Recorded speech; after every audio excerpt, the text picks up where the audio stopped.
Hello. Hi there, my dears. How is everyone in the Earbud Coven today? How is your day going? I'm having a pretty slow day. I'm recording this actually during the week of August 8th, that big Lionsgate and that big juicy week we had recently. I think this is going to come out in September. I'm just getting geared up for Pagan Pride. I'm going to assume that Pagan Pride was great because I'm super excited about it. And it's always really a fun time. This year I'm doing readings there, and I haven't done readings there for a bit. Often I am selling soap or doing podcast stuff, so I'm really excited to offer that. Mainly it's because I wasn't very organized, but let's just make lemonade out of our lemons. What other housekeeping do I have? Yes. Oh, okay. So recently I started a new Instagram. The Witching Half Hour or So now has its own Instagram called The Witching Half Hour or So. A lot of it is the same content that was on my Sprite Made Soaps Instagram.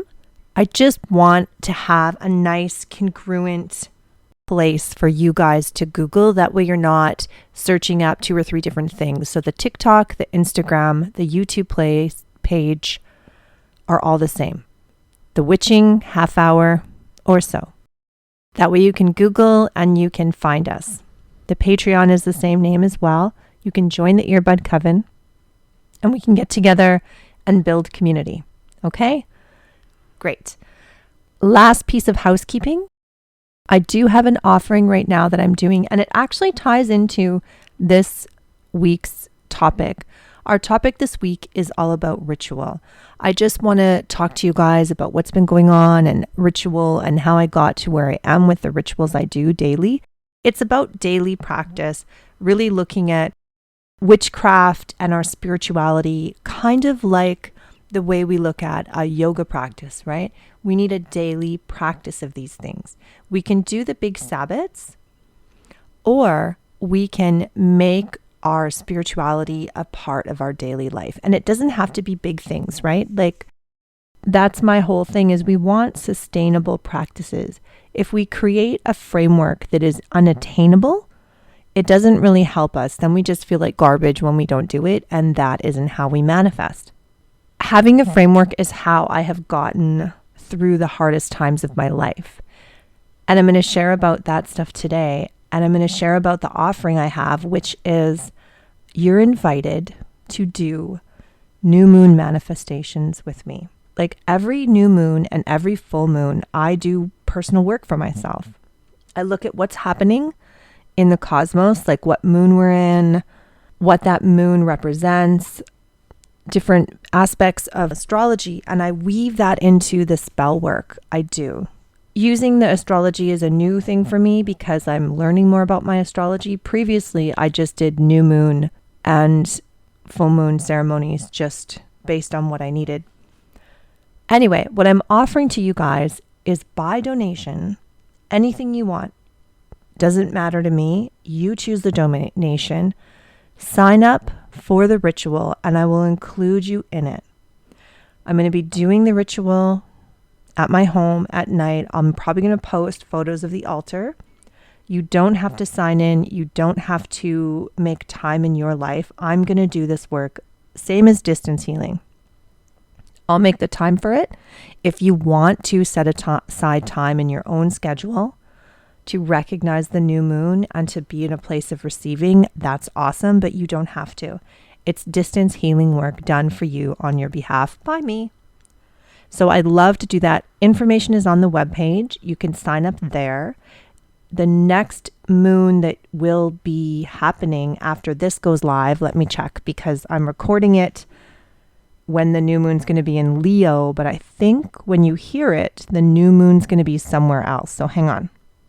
Yeah, so the next moon after this comes out will be the Virgo new moon. So we're going to be manifesting all about moving forward, having clarity around decisions, and deepening our sense of knowing, right? About connecting to our inner knowing and truth, because Virgo is an earth sign and it is all about being practical, being grounded, and Virgo energy is very discerning and very analytical.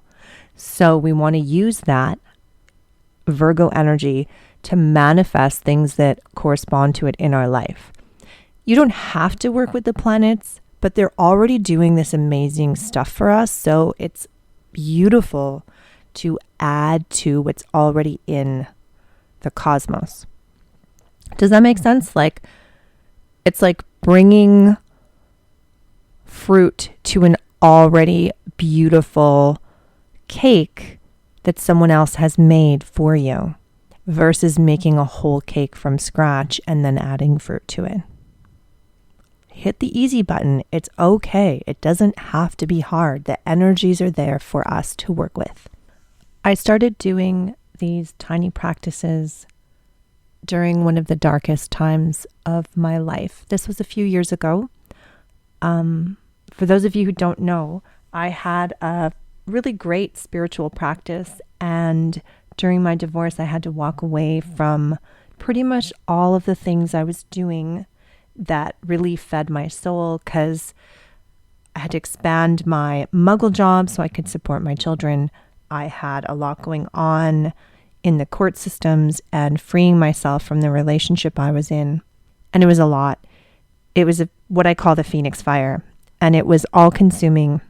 And there were times when the emotions were so heavy in my life, I couldn't vibrate at that high frequency that I needed to in order to do the kind of spell work and healing work and work of service to others that I was used to doing in my life. It was very difficult. It was like it was a Phoenix fire. In that time, I really missed my spiritual practice and didn't have the energy to do the kind of rituals I was used to doing. I just didn't have the energy. So I started doing a ritual every weekend. Sometimes it was Sunday, sometimes it was Saturday. Often it was Sunday, but if I had big plans, I'd do it on Saturday. And every single week, I made sure I did a mini gratitude ceremony. One of the things I had been taught and believe is that when we burn things, the smoke that spirals up, it goes up to our helpers, our friends, our gods and goddesses, that our prayers, our wishes, our hopes are carried on the smoke of what we burn. So whether you're burning sage or sweetgrass or Palo Santo, incense, whatever it is you burn in your traditions and in your practice, that gets carried upward. So I would burn every week. And I didn't ask for anything. All I did was release my gratitude. No matter how unbearable the week felt, no matter how much was going on, because I knew that I was being carried through the experience. Even though I wasn't able to practice the way I had been used to practicing, I knew I was supported by my patron goddesses, by my ancestors, by my helper spirits. I was being assisted. And in order to build that, in order to maintain, I guess, not build, but in order for me to maintain the mindset that I wasn't being eaten alive and swallowed in my pain and the betrayal I was feeling, I would take that moment for gratitude. It's a 5-minute thing, sometimes a 10-minute thing. It didn't take a lot, but I burned and offered my gratitude to my helpers. That practice helped shift my whole idea around self-care, ritual care, and combining what I know as a witch and what I was learning through the therapy I was going through to support this transition in my life. My small practice blossomed into more and more ways that I would use what I knew about energy work and what I knew about self-care. Ritual baths became a huge, huge part of things. Now, I'm just going to be super honest with you. Part of that was because one of the only places I could really break down was when I was alone in the shower, because I didn't want my kids, who were quite young at the time, to witness all of the pain I was going through. I needed to be strong and support them in what they were going through. So one of the only places I would really cry or be in my feels was in the shower. So I started doing clearing work in the shower. I would cry in the shower and call in my helpers and my goddesses and the element of water, which I know is healing and clearing, and use that as a way of working through the emotional release. On other days, I would have a bath and I would put crystals in the bath. I would put salts in the bath. I would put all kinds of herbs in the bath to help replenish, to help build me up, to restore. And that is how I started doing this like ritual self-care. And it wasn't always super elaborate. Like most of the time, I was quite burnt out. And so that's why I think it's important that we have little tiny things we can do on a daily basis or a weekly basis. Things we can do that support us in our days. Because for me, that's what spirituality and this witchcraft path is about. It's about living my life in connection and flow with nature, with my own body rhythms, with the rhythms of the moon and the sun and the stars, and really flowing in life. Now that I'm not in crisis, I still do the things I need to do on a regular basis. I keep that network of practice there. And it's not just in my witchcraft path that I do this. I do this in my creative path. I have carved out time every single week, even before I was doing the podcast, where I would write, where I would journal, where I would do my poetry. Let's talk about some of the ways we can bring little practices into our life. So I offer you the idea of having a gratitude moment, right? Having a burning moment, taking a moment to offer gratitude to your spirit team around you. Why is this important? I feel it keeps you grounded in your relationships with your helpers and friends. It gives energy back to them in a form of worship, right? And now I'm a witch and I do work with deities. I know there are people who work solely with ceremonial style magic that don't invoke deities. There's agnostic witches out there. Everything I'm sharing is from my perspective and my path. That's all I can speak to. So I'm going to be talking about this from the perspective of my path, which is based in traditional British witchcraft, shamanic traditions that I've been taught, and working with deities, helpers, and guides, and ancestors. So we can build in tiny rituals and tiny practices and build a framework in our life.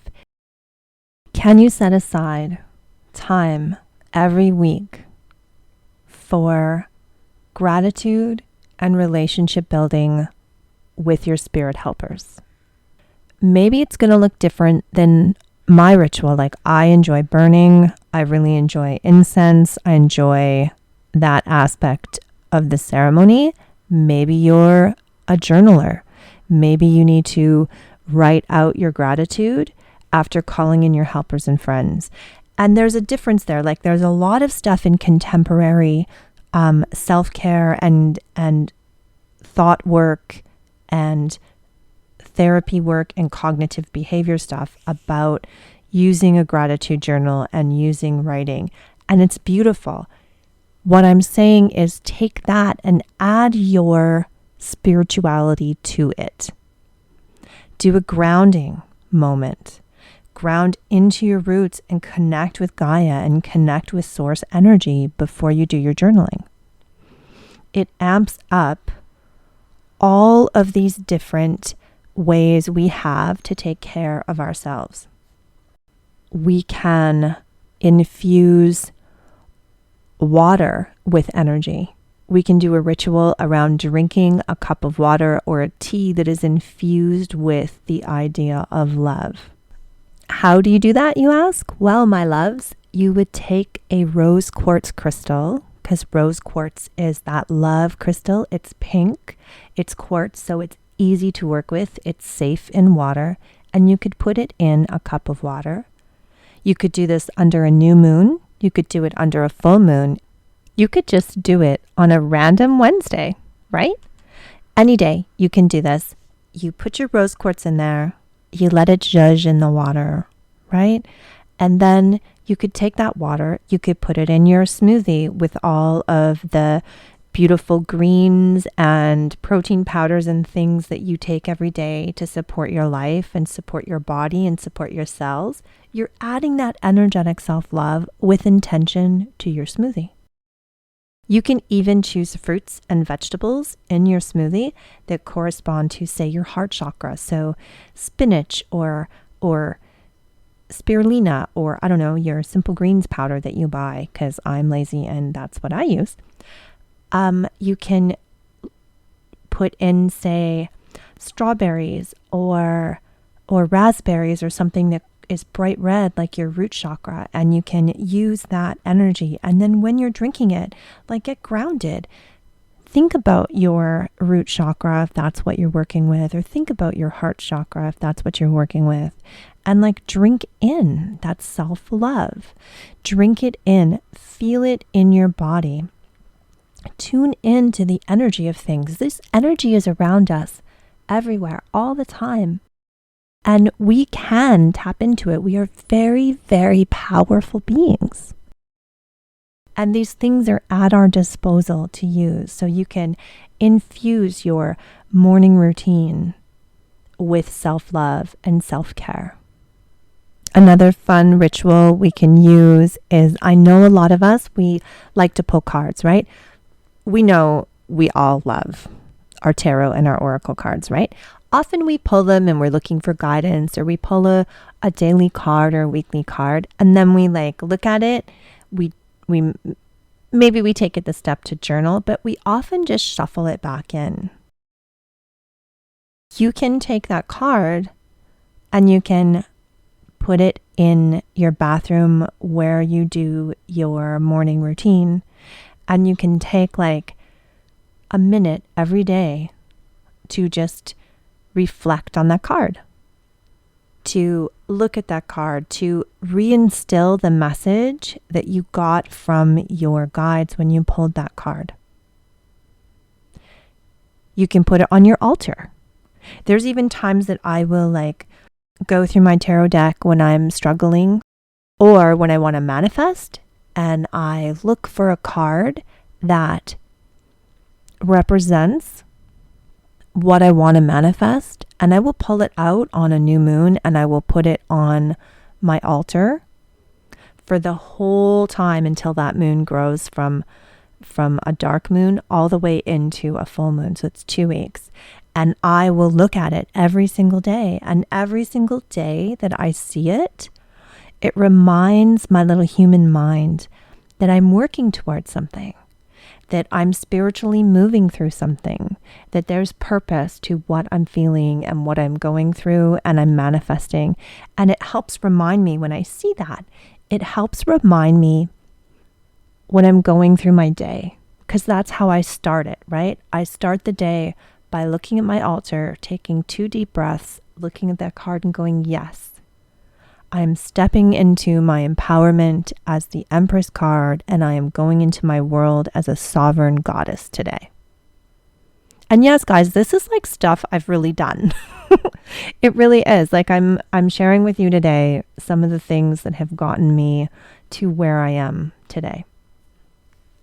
In a place where I trust my guides, I trust the path that I'm on, and I know I can manifest anything that I want. That I am in alignment with my purpose now as I go through the world. So even in days that are tricky, at this point, I know that it's just a moment because I have all of this stuff behind me, all of these supports and frameworks of my spiritual path. So take a minute, think about what you could do. What part of your spiritual path is your favorite? Is the funnest thing for you? Is the easiest thing to do? And how can you make that something that you can do on either a daily or a weekly basis to keep you grounded in your path as the amazing woman and witch that you are? And how can you incorporate it into your busy schedule so that you are in tune on a regular basis with the divine power you have? Because you were born with it. You were born with the ability to create change. You were born with the talents that you need. You came here with everything you needed.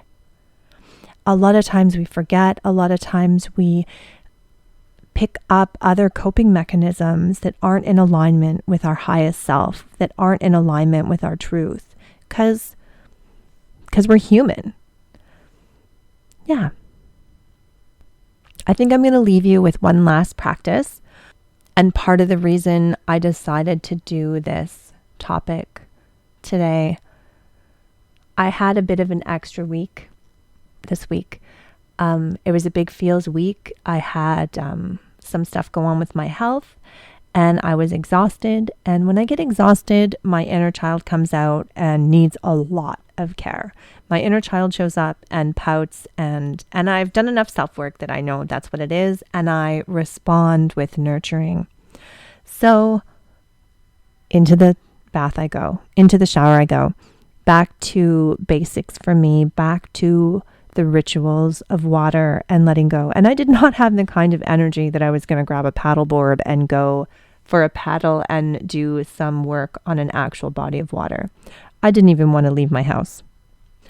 I had come home from work and I was just bloody exhausted. So into the shower I go.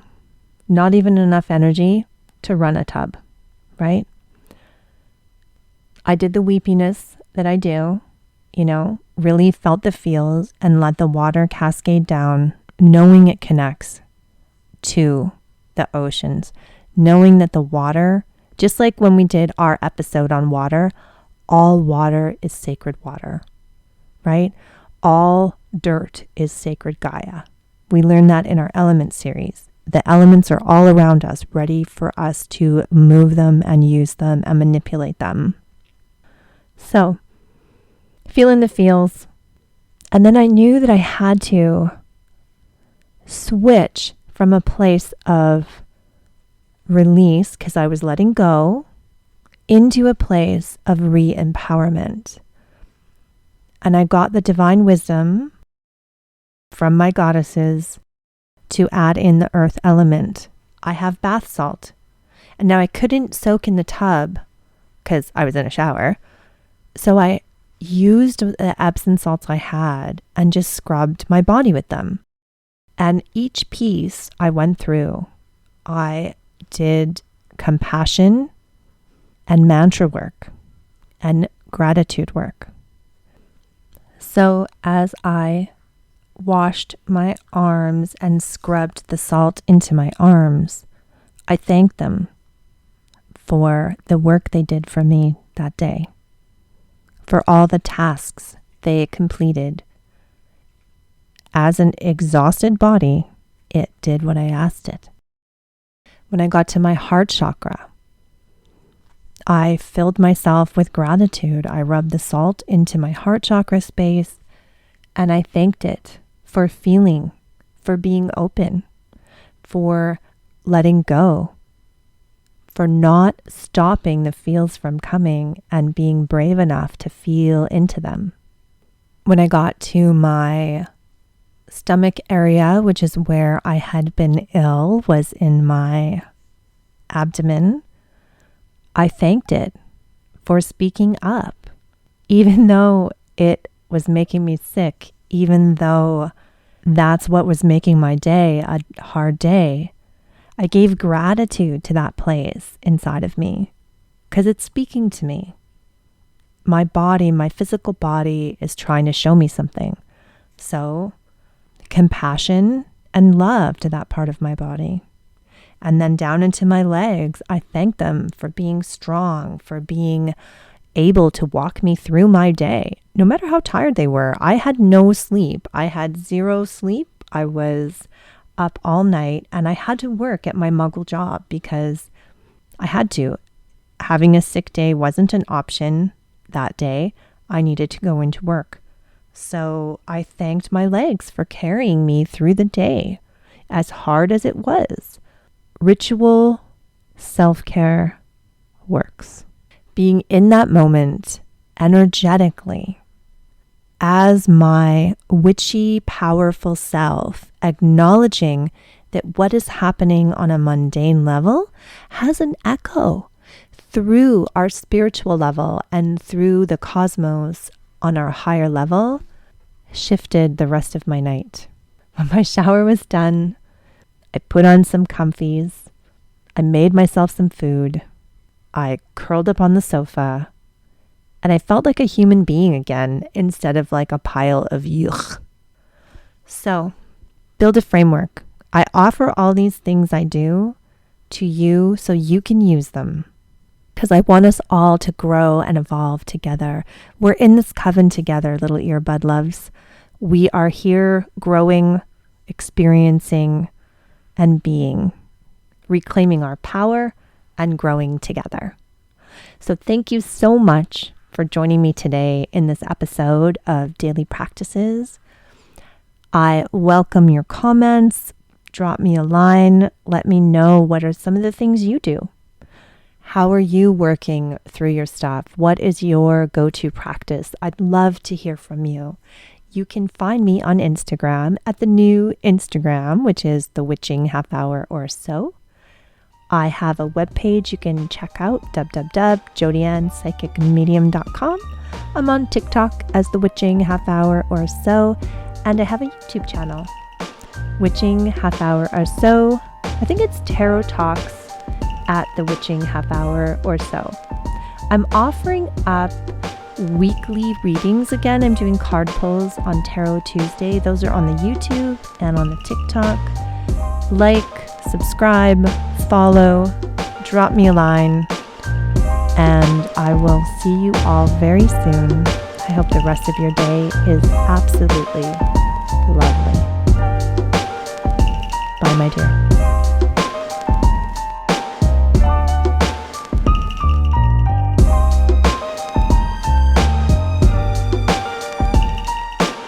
You could just do it on a random, how do I want to say this? And I started doing every full moon. Actually, it wasn't every full moon. Hang on.